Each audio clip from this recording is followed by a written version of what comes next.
اس کو تکلیف ہوئی تو یہ پوچھتے کیا بنا رہے ہو؟ اس نے کہا کہ شیر بنا رہا ہوں. جیسے ایک بندے کو شوق ہوا کہ میں اپنے جسم پہ شیر بنواؤں. یہ انگریزوں میں جو جسم کے اوپر سیاہی سے نشان بنا دیتے ہیں وہ جائز نہیں ہے، مگر ان کے کلچر میں ایک چیز ہے.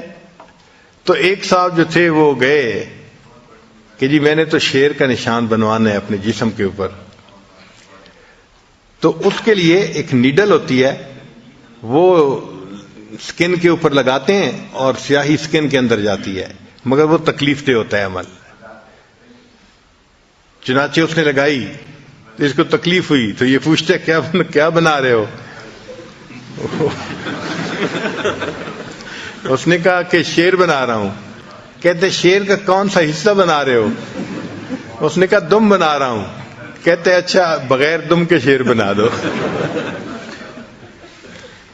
پھر اس نے نیڈل لگائی تو پھر پوچھا بھئی اب کیا بنا رہے ہو؟ اس نے کہا کان بنا رہا ہوں. کہتے بغیر کان کے شیر بنا دو. کرتے کراتے ایک ایسا وقت آیا کہ گویا کوئی چیز شیر کی بنی ہی نہیں، ایسا شیر بنایا کہ جس میں کچھ بنانا ہی نہ پڑے.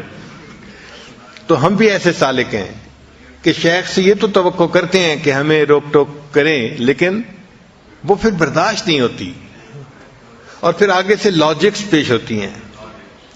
ہمارے حضرت رحمت اللہ علیہ فرمایا کرتے تھے کہ بلا وجہ اگر کوئی شیخ کسی بندے کو جوتے مارے تو اس بندے کی ذمہ داری بنتی ہے کہ جوتا اٹھا کے پھر اپنے شیخ کو واپس دے. بلا وجہ اگر جوتے مارے تو جوتا اٹھا کے پھر دوبارہ اپنے شیخ کو پکڑائے کہ جی یہ آپ لے لیجئے.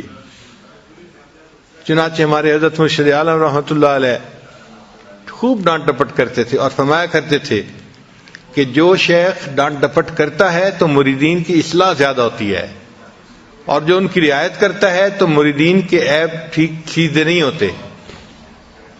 چنانچہ کئی مرتبہ حضرت بھرے مجمع میں کسی بندے کو کھڑا کرتے تھے اور ڈانٹ دیتے تھے اور فرماتے تھے کہ اب تمہارے لیے اس کو ہضم کرنا ذرا مشکل ہوگا، مگر تمہارا فائدہ اسی میں ہے.